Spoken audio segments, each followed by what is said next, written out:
Bueno, es una satisfacción culminar nuestro programa de hoy con la economista Mónica Muñoz Nájar, que es miembro de la Red de Estudios del Desarrollo Redes y cuya voz escuchamos todas las mañanas a las 6:40 en la rotativa del aire, versión mañana de RPP. Mónica, mucho gusto de que estés acá en Las Cosas Como Son.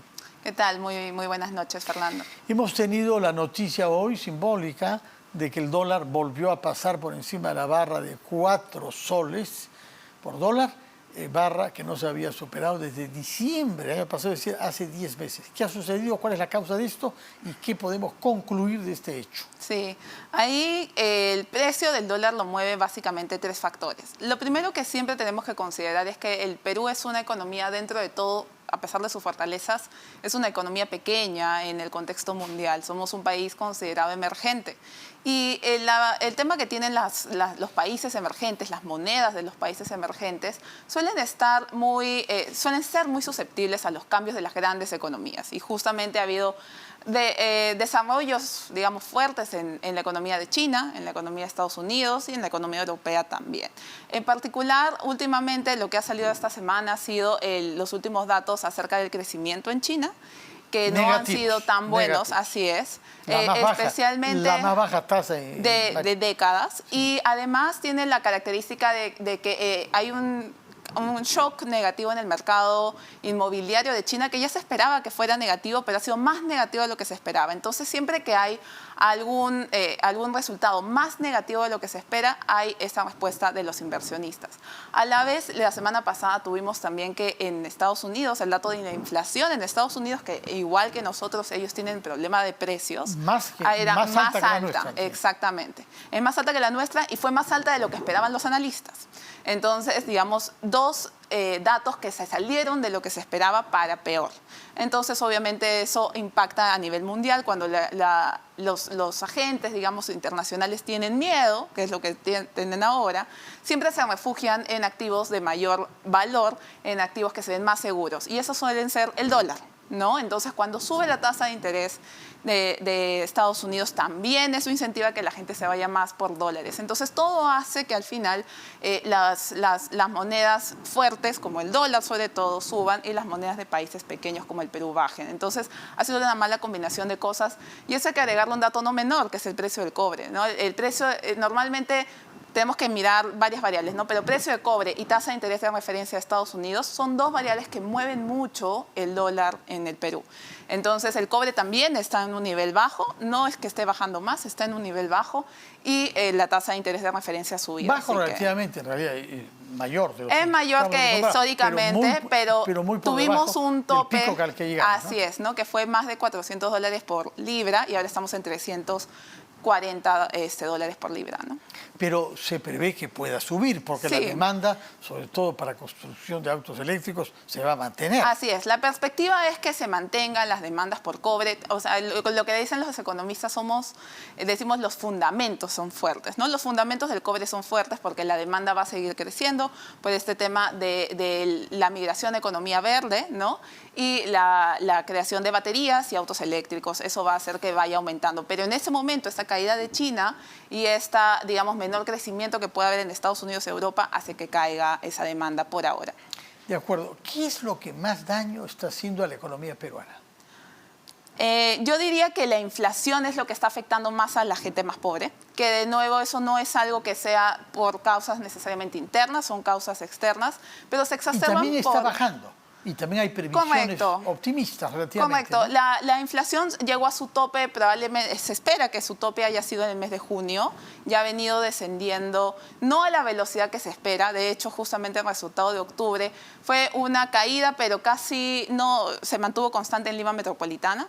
Entonces, eso lo que nos dice que en los próximos meses probablemente vaya a seguir cayendo la inflación, es decir, los precios se van a empezar a regularizar. No necesariamente todos van a bajar, pero sí van a dejar de subir tanto. Pero a la larga eso se va a ir regresando al 2%, 3% que ya estábamos acostumbrados, pero esa bajada no va a ser tan suave como se esperaba, sino va a ser un aterrizaje un poco forzoso, ¿no? Van a haber algunos meses en los cuales no va a bajar tanto, otros meses en que sí va a bajar. Entonces, nos esperan meses todavía difíciles. Y eso impacta justamente a las personas más pobres, impacta a las personas que más usan su proporción de ingresos usan en alimentos y en transporte, que son las personas más pobres. Más del 70% de su presupuesto se va solamente en esas dos cosas, entre alimentos y transportarse por la ciudad. Y eso es justamente lo que más ha subido. Y eso sigue impactando al final a la población. Además de eso, no olvidemos que acaba de haber un reajuste en la calificación crediticia de la agencia calificadora Fitch, en el cual no nos ha bajado el grado, ¿no? Pero sí nos ha puesto la perspectiva, que esperan que es lo que pase en los próximos meses, de estable a negativa. Es decir, esperan que la situación no empeore. es económica, es la política, razón es política. La incertidumbre en la que estamos viviendo. Así es, lo que espera es que en los próximos 2 meses, lo que señala Fitch en su mismo informe, no se vaya a corregir la incertidumbre política que se vive y que pueda impactar de forma muy negativa a la economía del país eventualmente. Los constantes cambios ministeriales, lo nombra explícitamente, nombra todo ese tema de las investigaciones de corrupción que tiene el Ejecutivo y el círculo muy cercano al presidente, y también, digamos, nombra esta falta posible que pueda haber de capacidad para ejecutar políticas públicas, ¿no? Entonces, nos está pasando factura ahí en la confianza que se puede tener, el buen trabajo que pueden hacer instituciones como el MEF o el Banco Central, nos está pasando factura esta otra parte, digamos, que no se está gestionando bien del Ejecutivo. ¿Qué cosa debemos aprender de un dato optimista, que es el aumento de nuestras agroexportaciones, pese a todas estas circunstancias macroeconómicas, institucionales y políticas adversas? Sí, ahí ha habido, bueno, efectivamente buenas noticias en la parte de agroexportación. Creo que hay amplio potencial, no solamente en el sector de agroexportación. Waldo Mendoza lo identificó bien el año pasado. Sectores como acuicultura y forestal son sectores que tienen mucho potencial en la economía peruana. Ahí lo que se necesita es aprenderle la experiencia de la agroexportación, que fue que hubo mejoras laborales, mejoras en el sistema tributario, mejoras en la regulación, y se juntó una serie, digamos, de reformas positivas por parte del gobierno de la mano del sector privado, ¿no? Que creo que eso es algo en lo cual el Estado ha venido fallando bastante en los últimos años. A veces trata de desarrollar reformas económicas, pero por su cuenta, sin el sector privado, ¿no? Y la agroexportación y el buen desarrollo de la agroexportación nos muestra de que se tiene que hacer de forma conjunta, se tiene que conversar con las empresas y sacar juntos, digamos, los proyectos que se tengan que desarrollar para poder desarrollar la actividad económica. Es cierto que la agroexportación es casi un sector privilegiado en relación a otros, como la minería, en la que no se ve una gran disposición de inversionistas extranjeros a venir a nuestro país. En la minería sí hay, digamos, en el último Perumín hubo una serie de empresas mineras que manifestaron su buena disposición para venir, ¿no?, a invertir en el país. Hay carteras de millones de dólares que se pueden ejecutar en minería.